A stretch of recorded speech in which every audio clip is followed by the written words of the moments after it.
Maybe start with the situation in Lebanon.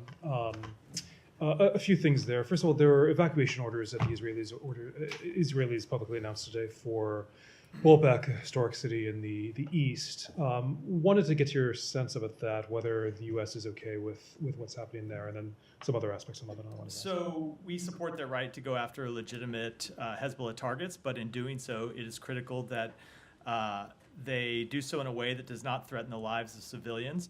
That's especially true in densely populated areas like Baalbek. It's important that they not threaten the lives of journalists, UN peacekeepers, members of the Lebanese armed forces, and it's also critical that civilian infrastructure and significant cultural heritage sites be protected. I'll continue with that. I mean, do you think this is the case with that? I mean, saying that there's a mass evacuation order. I mean, is that sort of a more targeted strike? I mean, is there any concern that, particularly after we've seen in Gaza, that there could be further destruction? So a few things. First of all, we have made clear that the campaign they're conducting in Lebanon should not, cannot, must not look like the campaign that they have conducted in Gaza, and that we do not want to see that type of widespread damage. In terms of what the operation they're going to conduct, I don't know what it's going to be. I'll refer you to them to talk to that. But of course, when you are conducting a military operation in an area where civilians are operating, and we know that Hezbollah does embed itself among civilian targets, you want to actually see civilians evacuate. That's something our military advises, it's something the militaries advise around the world, that before you conduct a strike in a densely populated civilian area, a best practice is to urge that civilians evacuate the area so the military operation can be conducted, and then when it's concluded, civilians can return. Let me ask you about the diplomatic aspects of that. There's a new leader of Hezbollah who said today that, I mean, essentially they're open to, I mean, within many conditions, I'm sure, but they're open in general to negotiating some sort of ceasefire. It seems that the Israeli cabinet was meeting last night on this. Where do things stand? I mean, does the U.S. in particular have an idea for how this can come to an end? And is the U.S. at this point calling for a ceasefire? We do ultimately want to see a ceasefire, and we want to see a diplomatic resolution that allows civilians both in Lebanon and Israel return to their homes. Two White House officials, Brett McGurk and Amos Hochstein, are traveling to Israel to engage on issues including a diplomatic resolution in Lebanon, as well as how we get to an end to the conflict in Gaza and other regional matters. And one of the things that they are going to discuss is how we can find a diplomatic resolution that fully implements UN Security Council Resolution 1701, something that we have not seen over the past few years. You just said that Amos and Brett are going to Israel. I know you're not going to preview what exactly the proposals are, but does this indicate that there's more momentum, or that the U.S. has more believes that there's more of a chance right now of getting to an end? Look, I never want to try and speculate's not the right word. I'm trying to think when you wager money, or I never want to try to lay odds. I don't want to lay odds on what the chances are of getting a deal. I can tell you that we've been focused on trying to find a diplomatic resolution. As you know, the Secretary was in Israel and a number of other countries in the region last week, and one of the things that he was working on was finding how we can get to not just any diplomatic resolution, but this is really important, one that fully implements 1701 and gives civilians on both sides of the border the confidence they need to come to their home, that they will be able to go back to their homes and stay there. Not that they can go back to their homes, and then a month later or 2 months later, Hezbollah forces return to areas along the border and start putting civilians on both sides of the border in jeopardy again. That is what we have been working on trying to achieve, and that's what they're going to work on in this trip, and that's what we're going to work on in our other diplomatic engagements. Just to put a finer point on Sean's question, Matt, do you guys believe that Israel has gotten to a point in its offensive against Hezbollah that they should accept a diplomatic resolution at this point? Have they achieved their strategic aims, as you guys say they have in Gaza? I am not going to get into private diplomatic conversations. They have made a significant progress in striking Hezbollah sites along the border, in clearing out Hezbollah infrastructure along the border, in forcing Hezbollah forces along the border to pull back, and we will be engaging with them privately about what we see as the path forward. And do you have any comments on the reports about the contours of this proposal, 60-day ceasefire that the U.S. is set to put on the table? I don't. I know there are a number of reports out there, but I don't want to confirm or comment on them publicly. So on this ceasefire versus diplomatic resolution, the United States is not calling for an immediate ceasefire right now, but would you welcome a ceasefire if one is struck like in a few days? I'm just trying to understand. We want to get to the point where we have a ceasefire and a diplomatic resolution. We are not calling for one right now. What we are trying to do is structure such a diplomatic resolution with all of the relevant parties. That's the diplomatic work that we have been engaged in. We're not there yet, but we're working to get there. If it takes you another month to get there, is the United States okay with Israel bombing and continuing its ground invasion in Lebanon for another month? I'm not going to get into hypothetical. We're working on finding a resolution that fully implements 1701. United States thinks that Israel has, I can't remember the exact word you used, but Israel has made a lot of achievements in terms of degrading Hezbollah in Lebanon.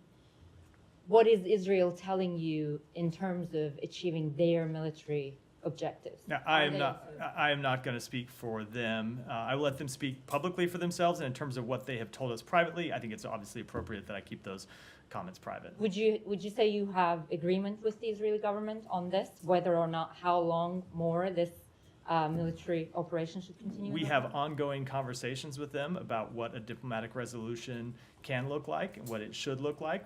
And those conversations are ongoing. I should point out, not just with the government of Israel, but also with the government of Lebanon. But I'm not going to read those out publicly. Oh, one more thing. Yeah. And I have a bunch on Gaza, but you can come back to me.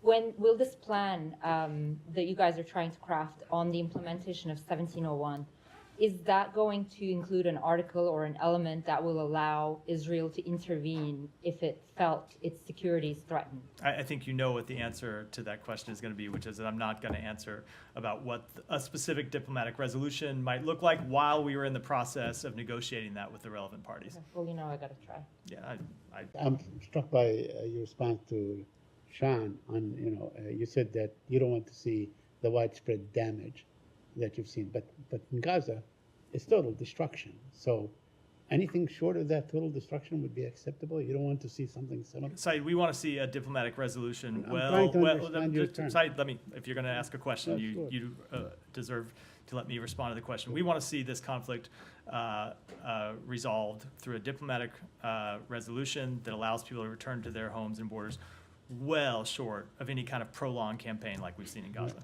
Right. Now, Israel is striking in the Bekaa Valley, eastern Lebanon and so on. And you said that they have the right to go after legitimate Hezbollah targets and so on. But really, Israel can say there is a Hezbollah target there. No, nobody is vetting. Nobody is looking, saying they can determine really whether this was a legitimate Hezbollah target. Correct? You see it that way? I don't think it is disputed. Okay. Maybe you'll dispute it, but I don't think it is a matter of dispute that there are Hezbollah operatives basically deployed in a number of occasions across Lebanon. We talk a lot about southern Lebanon because we see them concentrated there in large reason because it's where they can most readily and easily threaten Israeli troops and Israeli villages and Israeli civilians. But that's not the only place that they are around Lebanon, and we've seen Israel striking Hezbollah targets in other places around Lebanon. No, I understand. I'm saying, of course, Hezbollah is probably all over the country. What I'm saying is with that, Israel does not have to verify that this was, X person Hezbollah or that person Hezbollah, do they? Verify to whom, Saeed? Verify to the world. I mean, you keep saying that this is a legitimate. How do we know it's legitimate? So we have seen a number of examples of, you can see for yourself, video of Hezbollah rockets that are pulled out of civilian homes, Hezbollah rockets and arms caches and other significant military equipment hidden inside civilian homes, hidden under civilian homes. So with respect to each strike, it's always difficult to say what's happening with each target, but there's ample evidence, Saeed, of them hiding their troops, hiding their equipment, hiding their arsenals inside civilian homes. All right. Okay, one more on Lebanon. So you're saying that for now, you're not calling for a ceasefire. Are there any talks underway of any kind that maybe can achieve a ceasefire that is delinked from Gaza? And we have always thought that it should be delinked from Gaza. That has been the position of the United States since Hezbollah started firing rockets on October 8th. That that Hezbollah was putting people's lives in danger by linking these two conflicts when they didn't need to be linked. Now, you've seen some public indications from Hezbollah that they no longer take that position. We're in talks about how to reach a diplomatic resolution, and we'll see how they turn out. Now, on Gaza, the Kamal Adwan hospital was completely overwhelmed after Israel's, massacre in Beit Lahia. Is the United States doing any, could you do any kind of, could you take any steps that to alleviate the situation that can address this urgent condition in this particular case, the Kamal Adwan hospital? So I'll say that we have raised this issue with the government of Israel. We've asked that they explain what has happened here, not only to us, but that they explain it publicly. I think it's important that they do that. I will let them speak to exactly what they're doing. But I will say with regards to what happens immediately, we continue to make clear that food, water, and medicine need to make it into all areas of northern Gaza, including areas where Israel is currently conducting military operations. But then long term, the way that you fully address this problem is to find an end to the war in Gaza, which is what we're trying to do. Okay, so on that point, do you have any update on, the future of the talks? So the negotiators met in recent days, as I think you know, Saeed. We've talked about that publicly. We're continuing to talk about what a possible way forward will be, looking at both the proposal that we put on the table several months ago that was endorsed by the United Nations Security Council, that was endorsed by countries around the world, as well as other alternatives that might provide for a way forward that would end the conflict and get the hostages home and alleviate the suffering of civilians on the ground in Gaza. But I'm not going to talk about where those talks stand and the specifics of what we're discussing in them. Thank you. Yeah, so just back on Lebanon, do you have any reason to believe that the Israelis, at least in Baalbek, are going to target significant cultural heritage?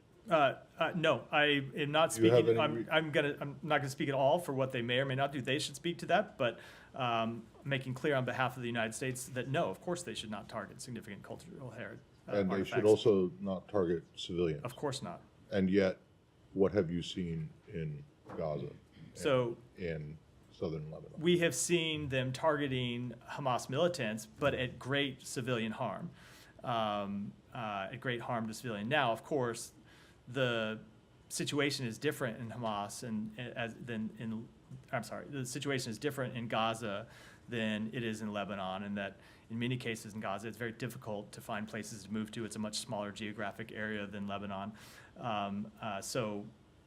We're hopeful that what can happen is that people can evacuate. Israel can conduct whatever military operations they're conducting against legitimate Hezbollah targets, and then the people can return to their homes afterwards. Well, do you agree with what U.S. officials said? Even as early as last year, that the civilian death toll, and this is referring to Gaza, was far too high. Far too many civilians have died. And do you agree that that's the same in Lebanon? We don't want to see any civilians killed. And Well, yes, I know, there have been civilians that have been killed in Lebanon, when there are any civilians killed, that is too high a toll, which is why we want to see a resolution and end to the conflict. Okay. And then yesterday you said that you had asked the Israelis for, maybe someone else asked this already? No. For an explanation of what happened in northern Gaza with this building that was apparently blown up. Yeah, we reiterated that call with them today. We do not yet have an explanation. They have said to us what they have said publicly, which is they're investigating the matter, and we are pressing them for an answer. Okay. Well, it just seems like that every day that goes by, and I know this is something that comes up every day in the briefing, every day that goes by, there's yet another incident like this that you guys have questions about, concerns about. You called it horrifying yesterday from the podium. And yet they continue to happen. And so I'm just wondering, what is it going to take for you guys to make a determination that this kind of thing is a violation of international law? So I will make clear, as we've said before, they are not doing enough to get us the answers that we have requested. And you saw the Secretary raise this in a letter that he sent a little over 2 weeks ago and said that they need to do more to set up a channel so when we have answers to these types of questions that they provide us with those answers. They also need to provide the public with answers to these questions. There are significant questions that you all ask, that others countries have asked, that we believe Israel needs to answer publicly. I can't tell you where this is going to go. I can tell you that we are not just pressing them for answers, but also conducting our own reviews based on information that we are gathering independent of the government of Israel, and we will make those determinations when we've completed those reviews, but I can't put a timetable on it. Okay, and then in terms of the letter that you just mentioned, the aid, the humanitarian aid, the amount of humanitarian aid that's getting into Gaza now, you talked about how there's been a small improvement, some border crossings reopened, a few more trucks getting in, and yet the need seems to be just far, far greater than what is getting in. And so what's this, do you have any kind of a status update on are they making more progress toward meeting the requirements that you laid out, that were laid out in the letter, or is it still the same? It is still roughly the same. There have been little improvements here and there on things like additional routes opening up inside Gaza and work around, trying to work through some of the security issues. But the situation still remains not at a level that we find acceptable. And that's not just about the level of aid that is making it to Gaza, but also the distribution inside Gaza. And we continue to see breakdowns in communication between Israeli forces and UN agencies. That is important to ensuring that aid can be delivered safely.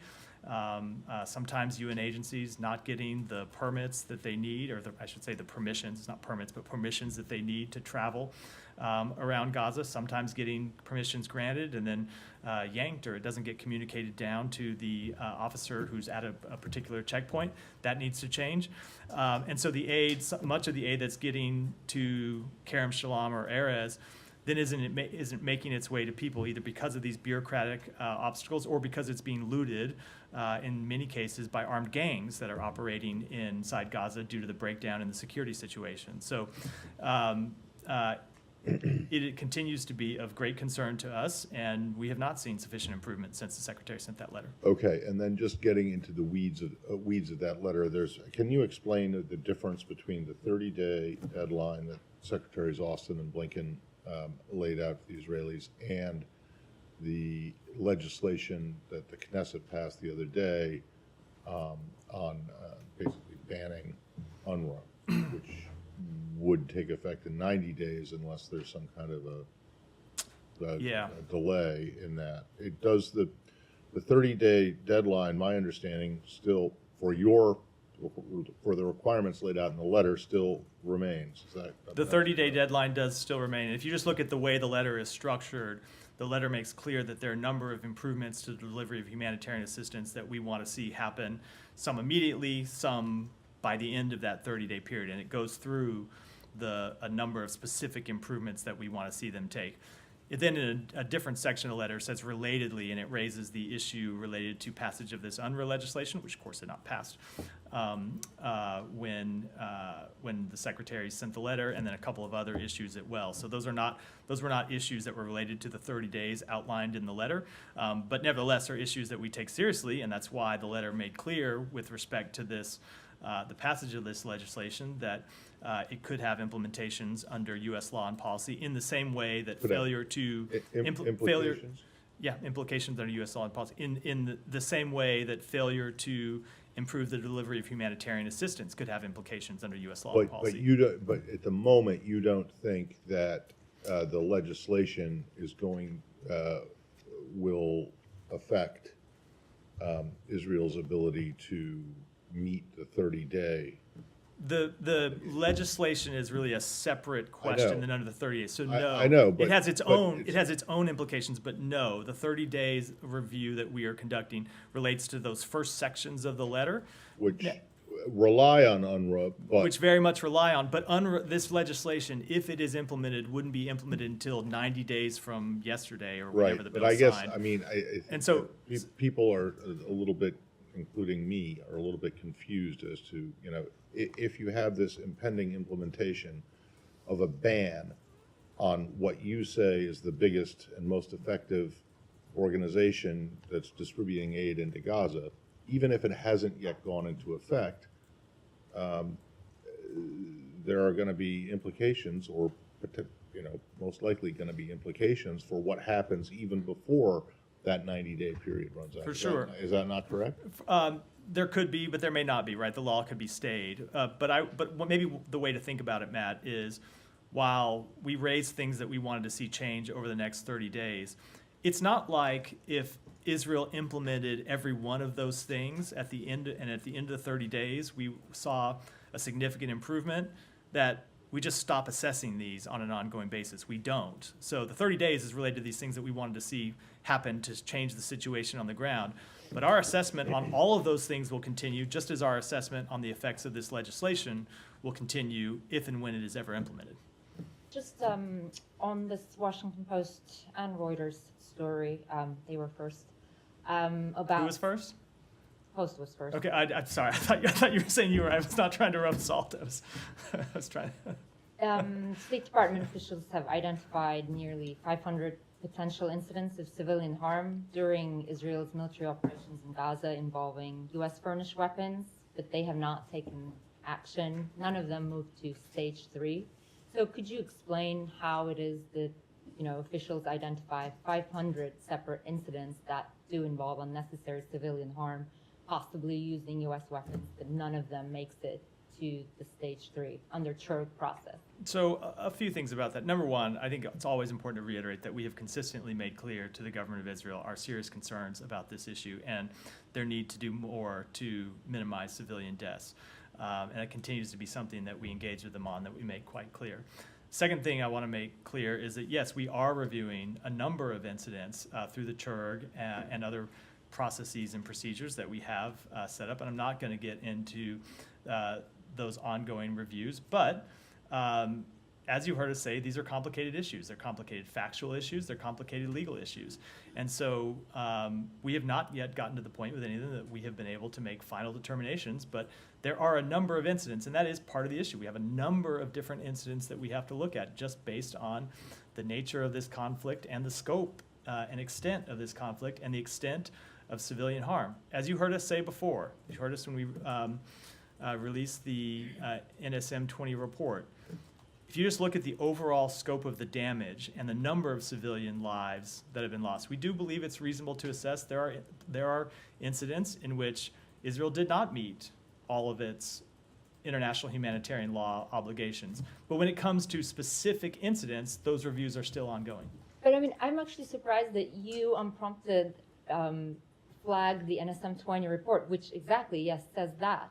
So isn't it a little bit inconceivable that more than a year now, some of these incidents go way back to last October. It's been more than a year, and you guys are still yet to definitively assess that any one single incident violates international humanitarian law. Let me just first say, the reason I flagged the NSM 20 report specifically is because one of the stories to which you referred had sourced to officials as if it were a revelation that we believe that there very well could be violations of international humanitarian law, when that is something that a report ordered by the president, overseen by the secretary, had concluded several months ago. So we've been quite clear. We've been quite clear about the fact. And that's why I thought it was important to mention it. But no, when it comes to these determinations, these are incredibly difficult. It takes gathering facts, it takes gathering information, and it takes ultimately making legal judgments about those facts. And oftentimes you have conflicting accounts of what happened, and it's our job to try to sort through that the best we can. And it's a very difficult process where we're looking at a number of incidents. I can tell you, we want to finish that work as soon as possible. We have a number of people working on it, but it's very difficult work. Would you say the United States government is committed to investigating any possible misuse of its weapons by any foreign forces, including Israel? Yes, absolutely. But then how do you square that commitment with your inability to find? We are here? no, we are conducting those investigations, and we are conducting them thoroughly, and we are conducting them aggressively, but we want to get to the right answer. And it's important that we not jump to a preordained result and that we not skip any of the work, that we do all of the important fact-finding that we need to do before making what is a pretty significant determination, and that's what we're doing. Not governing this Gaza Strip. But you know that in Gaza there are many military group or like many Palestinian group, like they fighting like not since 7th October. It's like before October 7th. So like the story hasn't started in October 7th. Like there is a United Nations resolution like that Israel's border is 4 June 1967. So, and those, they are not like ISIS or Al-Qaeda, they are not global fighters. All of them are Palestinian in this land like this, they are exist and their ancestors like since like hundreds of years. So you don't believe that these, like this group, they have a right in West Bank or in Gaza to fight for their freedom if Israel doesn't apply the resolution of going back to the border of 4 June 1967, because you are insist about 1701 in Lebanon for like civilian coming back and stuff. So this first question. Like second So let me just answer the first question because I should be very clear. No, we do not accept the idea that terrorism is an ultimate resolution to the dispute over the establishment of a Palestinian state. We support the creation of an independent Palestinian state. We believe that negotiations between the parties is the way to achieve that. We are pushing to find a way to end the war and bring about an independent Palestinian state, but we absolutely do not accept that terrorism is a legitimate way to achieve that outcome. Yes, but like so far, like the settlement in West Bank, it has been expanding since Oslo, 1993. And like Palestinians, they don't have army, they don't have anything. Like if Palestinian, like not in Gaza, in West Bank, decided to defend his land by using a weapon against these settlements, they have a legitimate to defend their land, or they don't have? That is something that law enforcement should address. It is something that the security forces should address. And we will work to, along with our allies, our partners around the world, to make clear that we want to see ultimately a resolution to this issue. We want to see the establishment of an independent Palestinian state. But we do not believe that increased violence is the answer. And certainly the kind of terrorism that we saw on October 7th, where Hamas fighters came across and killed, murdered, raped women, children, absolutely do not believe that is the answer. And I will tell you, not only is that not the answer for because of the impacts it has on Israeli victims, but just look at what has happened over the past year to the Palestinian people as a result of the terrorism of October 7th. We absolutely reject that course. Okay, last question. About the, let's follow up for my colleague yesterday about the aid in Gaza. If Israel controls everything for like fighting, why they don't control this gang? Like why they let, if they are like really care about human being and humanitarian assistant, why they control that? It's a question for the government of Israel. You should direct to them. We want to see an increase in the an improvement in the security situation, but when that is straight up a question for the government of Israel. Knesset passed a law that would bar the establishment of a consulate for Palestinians in Jerusalem. Do you guys have comment on that? Yeah, we oppose that legislation. Have you discussed this with the Israeli government? We have made clear to them that we oppose the bill. We continue to believe opening a U.S. consulate in Jerusalem would be an important way for our country to engage with and provide support to the Palestinian people. In the meantime, we have a team in Jerusalem in our Office of Palestinian Affairs that manages our relationship with the Palestinian Authority and the Palestinian people. And then on Iran, what's the current assessment of whether Iran will respond to Israel's response last week? I'm not going to offer an assessment as to what they may or may not do, but we believe that they should not respond. We believe that that was an appropriate response by the government of Israel to an unprecedented attack by Iran, but that this should be the end of it. A colleague was told by a source that Iran is planning a, quote, definitive and painful response before the U.S. election. Has this been communicated privately to the United States? I'm not going to talk about communications between our two governments, real or imagined, but as we have made clear, publicly, and I can tell you that Iran knows this message quite clearly. They should not in any way continue to escalate this conflict. This should be the end of it. And last one, has there been any communication, direct or indirect, with the Iranians since last week's Israeli response? I'm not going to speak to potential communications, only to say that we do have the ability to communicate to them when it's our interest. Every once in a while I come here and talk about the nature of some of those communications, but I think they know quite clearly what our opinion on this matter is. Can I just follow up briefly Yeah. in response on the consulate? What's your view on whether on the legality? Probably don't take legal questions per se, but it's legislation there saying that the U.S. can establish a consulate. It's a diplomatic facility. Obviously, Israel has control over land, etc. But does the U.S. have to abide by this? You're right. It's a legal question that unfortunately I'm unqualified to answer. I don't know the answer. We've opposed it on policy grounds. Your understanding that was just that was a decision by one administration. It's not binding on you. You want to reopen it. They say no. So if they're not going to let you reopen it, would you consider requiring Israel to shut down one or more of its consulates in the United States? So, first of all, you're right. The previous administration made a policy decision made a policy decision to shut down that embassy, the consulate. Excuse me.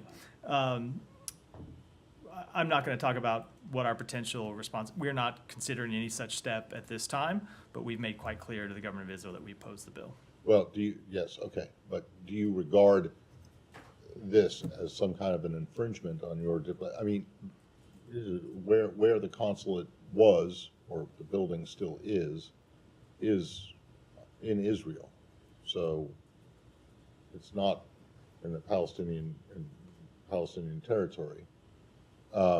Would you consider opening a consulate, say, in Ramallah for the Palestinians? I don't want to get into what we may or may not Or consider. in We want to Jericho, we or continue to believe it's important to open a consulate, but I don't want to get into what we may or may not do. Well, so the question, you oppose the legislation, and yet it is Israel. It's their territory. Right. And I don't think that the place where the consulate is located it's not contested. It is in West Jerusalem, I believe. Is that right? Yeah. So it's theirs, and they can tell you that they want you to have this consulate open there or not. But and there may be legitimate reasons for not wanting to have a consulate that is dedicated to serving the Palestinians in Israel, right? Yes? Well, they can So- speak for themselves so to the what their question reasons is, may or may alright, not be. We but- disagree. so We the disagree with their decision to prevent Okay, us but from why? opening Okay, one. why is it so important? Other than the historical nature of this, The historical nature of it is important. That's Yes, an important. it's a That is huge- an important. it's a That is an huge- important one. Yes, it is. But other than that, is there a reason that a consulate for the Palestinians couldn't be opened someplace else? I don't want to get into previewing what we may or may not do. I will tell you, as of today, we'll continue to provide engagement with Palestinians and with the Palestinian Authority through our Office of Palestinian Affairs in Jerusalem. Real quickly on Marwan Barghouti, he was beaten allegedly by IDF prison guards. Maybe you addressed this on Monday. I don't think I was here that day. I didn't. Any reaction? So I will say that we have made clear in a number of conversations with officials from the government of Israel that they need to ensure that all detainees are treated humanely, whoever they may be. And those conversations go back over the course of many months. And were there specific conversations about this particular? I don't want to get into specific conversations, but we have made clear when we've had these conversations with them that they pertain to every individual that is in Israeli custody. Go ahead, and I'll come to you next, Robbie. Go ahead. Thank you, Matt. On the killing of Turkish-American activist Ayşenur Ezgi Ege, it's been 53 days since she was killed by Israel, and there has been no accountability.